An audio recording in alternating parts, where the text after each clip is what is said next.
Hello, Bassett. So it's Saturday morning. I just thought I'd jump in here and try to stay on top of FreedomSoft. Don't plan on doing a lot of work today. Definitely don't throw out any offers. But definitely wanted to check FreedomSoft to see if there's anything in there we need to do. So I'm just going to shoot a quick video. I feel like you and I are getting really on the same page with this FreedomSoft pretty quick, which I'm impressed that you are picking this up. I've seen that you've been doing a lot of my type of responses to people, which is awesome. So this seems to be working pretty well that I go through here, do the responses. You see how I respond. I haven't checked the Word document that we've been using to see if you're copy and pasting some of those responses, but that's smart if you are. But anyways, I'm just going to go over this real fast. This is going to be redundant, but so when I log in, I just kind of clear out all the duplicates to try to make this easier. And then I'm just going to go through some of the stuff. I'm going to record a few things that I see is worth picking up and noting. But I'm not going to spend a lot of time in this today. Just going to kind of touch in here and try to get this kind of cleaned up a little bit.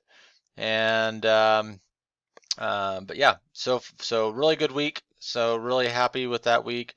Kind of got my wheels turning about how we can try to do a consistent, couple deals a week would be really nice. 4 deals a week is amazing, but if we can get a couple deals a week consistently, that would be pretty darn nice. So I'm going to take a look at this and I'll pause this and keep going through this. All right, so here is one that I was communicating with.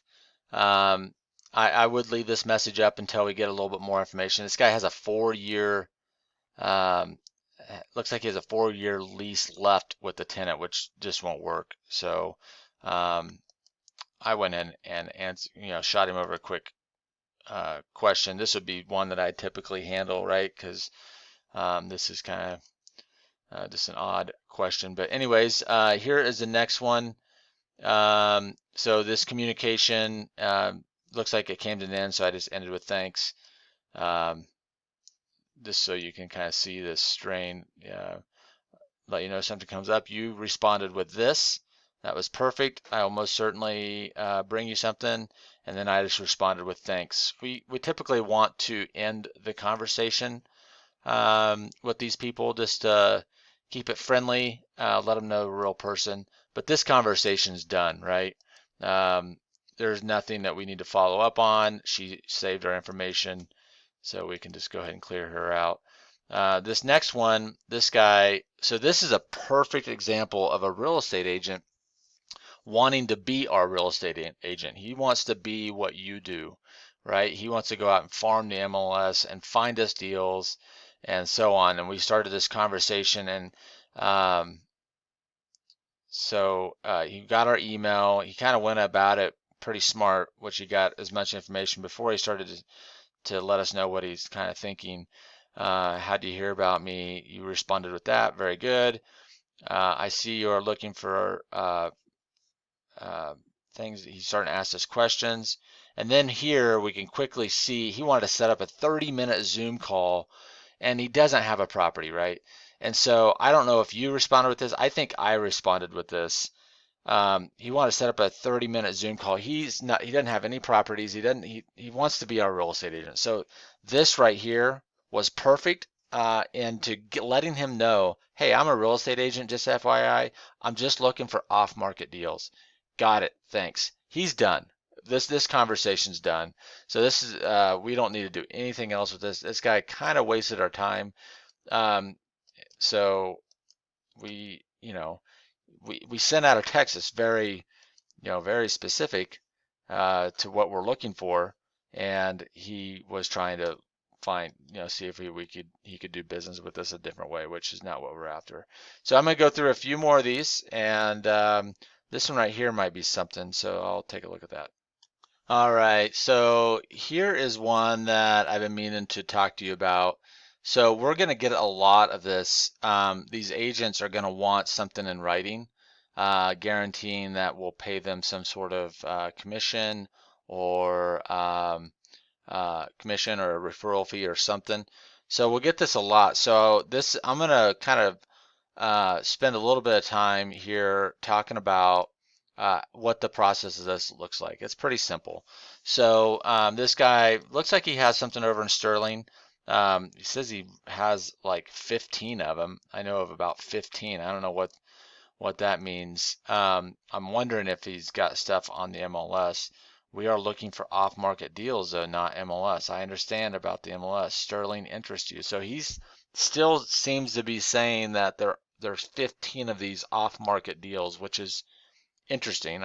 I'm still a little doubtful, but let's we got to dive into it, right? We got to see what he's talking about.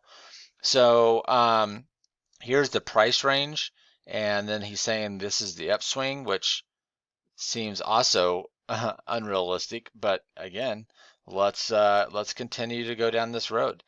So so I mean I know the Sterling area, so I'm not sure exactly what he's talking about, but we've got to figure out what he's talking about here. So, but he wants a sales agreement. Can you please? I said. So he says right here. Um, Need to verify you are legit and need to see contract for any sales commissions first. Happy to provide you with that. So I'm going to show you how he wants us to go ahead and send the agreement. I responded back, I need your email. Okay. So I'll show you, I'll pull up a sales agreement and probably put it in the Google Docs so you can email these off to these people, and you can email these right out of I would email it right out of my email system here instead of yours, um, so that we kind of both are working together on this. So I think you have the login information for the Dream Home account. If you don't, just let me know. So, anyways, so we gotta go through this. So I'm gonna step through this real fast and show you how I do this.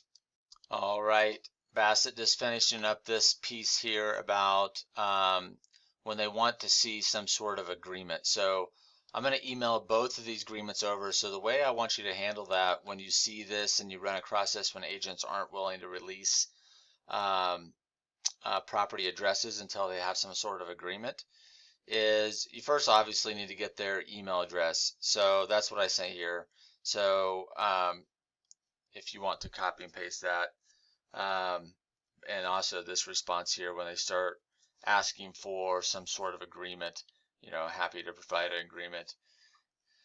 And I'll email these two over so you can, all you got to do is once they give you an email address is just email over both of these agreements. This is probably the one that I'd prefer to use. Actually, just email over this one first, and then if they say they want a Colorado Standard agreement, then email over this one. So actually, I didn't show you the first one because it's on my other screen. So this is the one that we were going to send over first, and then if they want the Colorado Standard agreement, then we'll send over this one. This one's just a lot more complicated, a lot more verbiage to it, bigger pain in the ass to fill out. We're not filling out any of this stuff. We're just sending that to them, and then they need it filled out. So that's how we'll handle that. So anyways, that's it for this video. I'm just wanted to go over. I'm just gonna kind of pick little things out of here to get you better and better about handling FreedomSoft responses. The better you get at handling FreedomSoft responses, the more time you'll free up of mine, which the more time you free up of mine, the more I have to focus on selling lots of deals. So that's kind of the goal, right? So anyways, we had a really good week. Let's try to keep this momentum going, and I'll chat with you on Monday.